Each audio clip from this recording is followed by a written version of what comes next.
Hello students, welcome to the fourth part of electrostatics. In PPT third part, we discuss about capacitors, conductors and their properties. And moreover, we have discussed about series and parallel combinations. That we how we combine capacitors in series and parallel combination. Now in this part, we will talk about other things regarding capacitance. So we'll consider those. Now we will study here energy density and energy stored in series and parallel combination of capacitors, loss of energy on sharing charges between two capacitors, polar and non-polar molecules, polarization of a dielectric, polarizing vector and dielectric strength, parallel plate capacitor with a dielectric slab.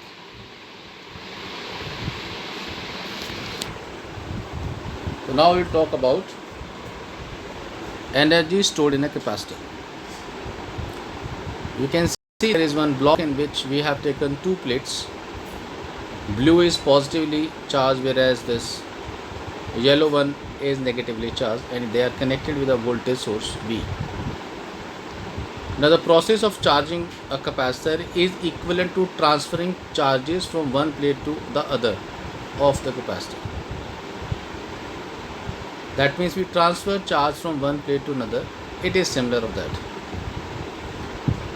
Now what we say is the moment charging starts, there is a potential difference between the plates. Therefore, to transfer charges against the potential difference, some work is to be done. The work is stored as electrostatic potential energy in the capacitor. To understand this logic behind it, that in the capacitor we actually transfer charge from one plate to another, and definitely if we have to transfer charge, some potential difference has to be maintained, because the flow of charge is only because of the potential difference between two points or two plates. And if potential difference is there, then definitely to transfer charge we require some work done, and that work done will be stored in form of electrostatic potential energy. We have assumed that dq is the small amount of charge which we have to transfer against the potential difference V. Then amount of work done will be,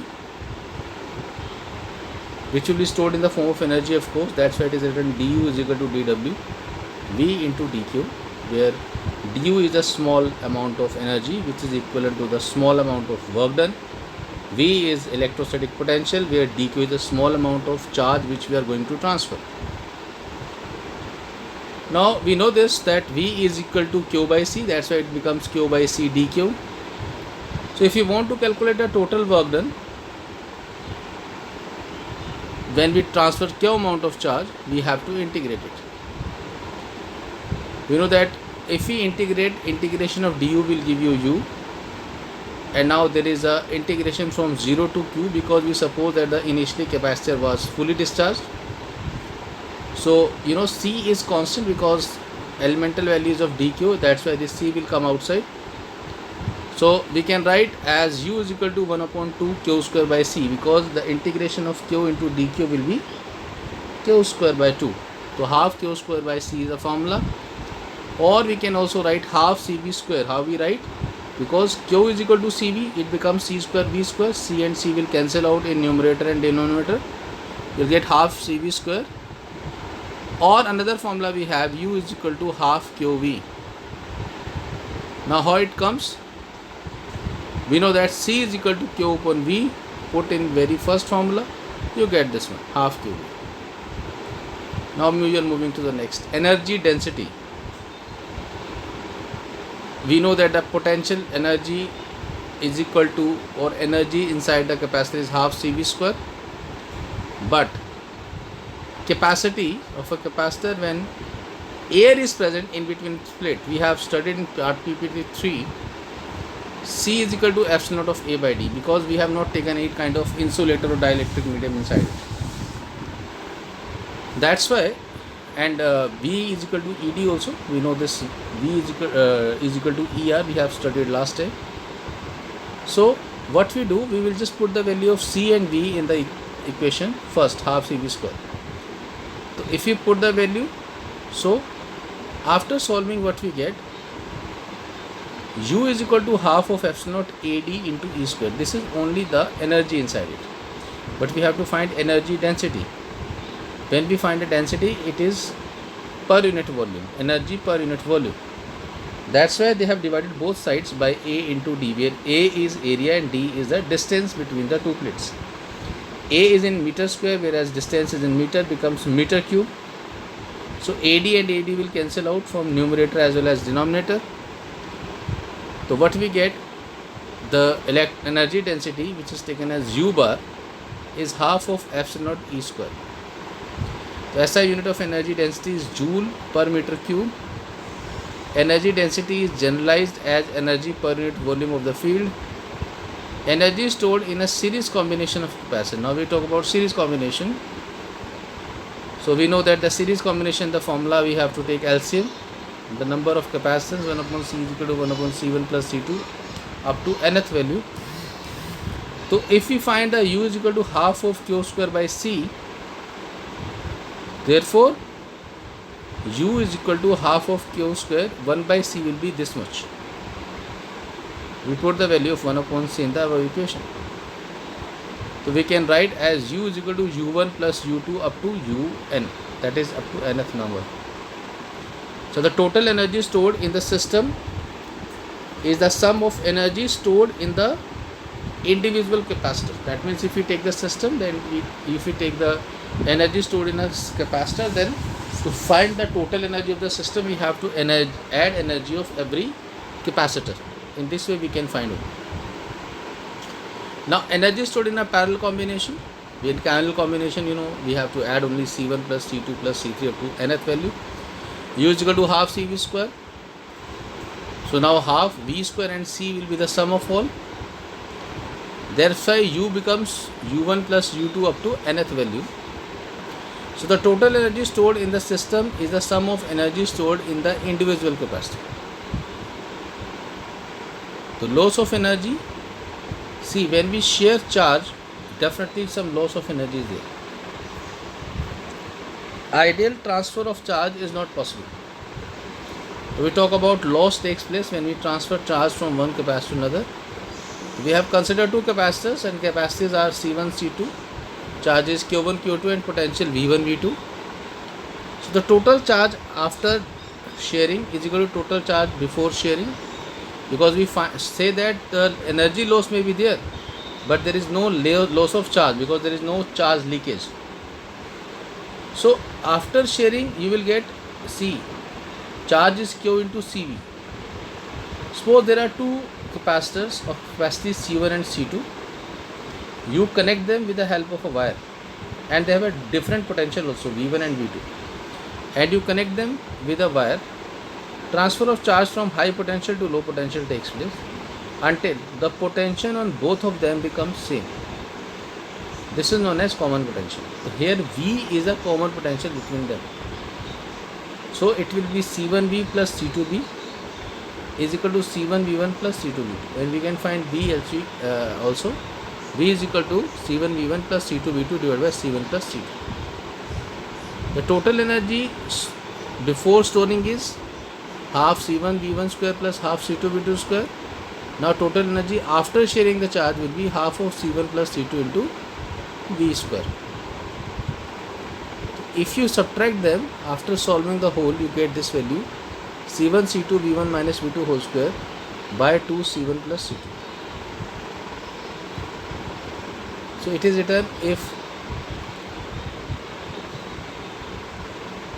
U minus U1 is greater than 0, it means U1 is greater than U2. That is, initial is greater than final. Therefore, there is some loss of energy when two charged capacitors are connected together. The loss of energy appears as heat, and while the connecting the two capacitors may become hot. Now polar molecules we talk about. A molecule in which the center of a positive charges does not coincide with the center of negative charge is called a polar molecule. You can see in the figure also. This is a polar molecule in which center of positive charge it is not coincide with the center of the negative charge. The polar molecules does not have symmetrical shape. In hydrogen chloride, water, ammonia, NH3 and carbon dioxide, alcohol, etc. Effect of electric field on polar molecules. You can see there is one more diagram, and you can see there are few oval shaped figures we have shown to you guys. There is one plus blue and minus is negative. They have shown field lines also. Now, in the absence of external electric field, there is no electric field inside it. The permanent dipoles of the molecules orient in the random direction, and hence the net dipole moment is 0. So they all cancel out in the absence of an external. Now, in the second, there is an electric field. In the first one, left hand side, electric field was 0, dipole moment was 0. In the second figure, right hand side, electric field is present, dipole moment is also present. So when electric field is applied, the dipoles orient themselves in a regular fashion, and hence dipole moment is induced. So complete alignment is not possible due to thermal agiations. That means if you think there will completely will be the direction of field, it is not going to. Non-polar molecules are molecules in which the center of a positive charges coincide with the center of negative charges is called a non-polar molecules. It has symmetrical shape. Example is given: N2, CH4 methane, O2 oxygen, C6 hexane, etc. Now, effect of electric field on polar molecules, understand. In this you can see there are two. We have shown electric field is not present, electric dipole moment is not present. So in the absence of external electric field, the effective position, positive and negative centers coincide, and hence dipole is not formed. Now in the next, electric field is present, electric dipole moment is there. So when electric field is applied, the positive charges are pushed in the direction of electric field, and the electrons are pushed in the direction opposite to the electric field. Due to the separation of effective centers of positive and negative charges, dipole is formed. Now dielectrics, what they are? Generally, a non-conducting medium or insulator is called a dielectric. Now we have taken the example like air, hydrogen, glass, mica, paraffin wax, transformer, oil, etc. They all are dielectrics. Now how we can polarize the dielectrics? You can see there is, we have taken when a non-polar dielectric slab is subjected in an external field, which we have shown here. So what condition you will see? E naught is the applied field, EP is the induced field in the dielectric, because induction will be there now, because we have dielectric inside. So net field will be the addition, subtraction of them, because the direction of applied field and induced field will be different. That is, the field is reduced when a dielectric slab is induced. Dielectric constant is given by this value, K is equal to E naught minus P. Now polarization vector we talk about. The polarization vector measures the degree of polarization of the dielectric. It is defined as the dipole moment of the unit volume of the polarized dielectric.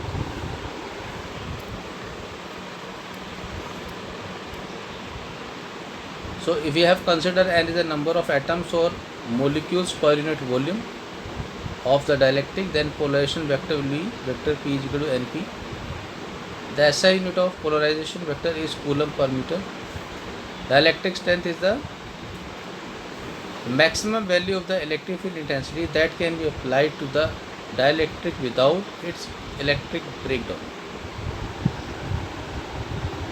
SI unit is volt per meter. Its practical unit is kilowatt per millimeter. These are some figures in front of you. Now we talk about capacitance of parallel plate capacitor when we introduce dielectric slab. Now we have introduced a dielectric slab in between two plates of the capacitors. So what will happen? The external field is E naught, which is in the outer region.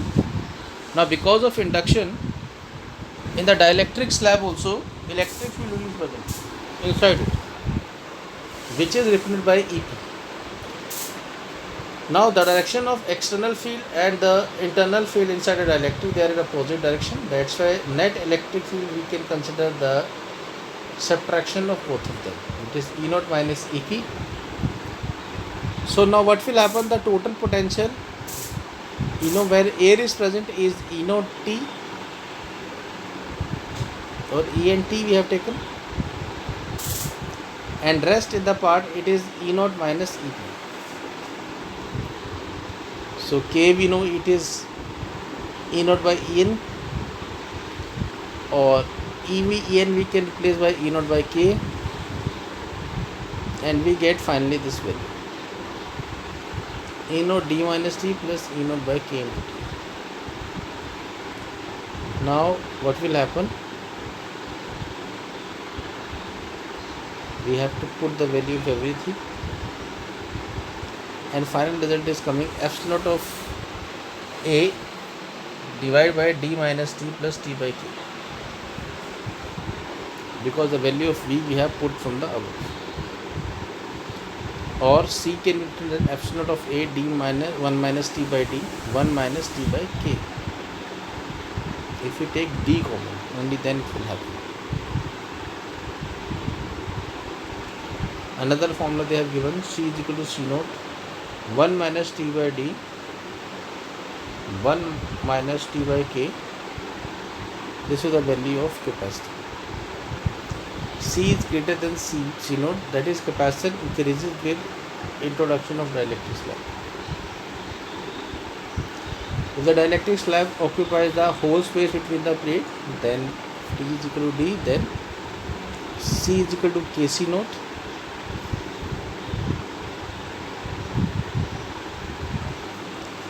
So there are such one table in which you can see that what happened to the capacity when battery remains connected and when battery remains disconnected. Now uses of voltage graph generator we are not using here because voltage graph generator is not in our syllabus. Otherwise, if somebody want to revise the uses of voltage graph generator, you can do for him. Thank you so much.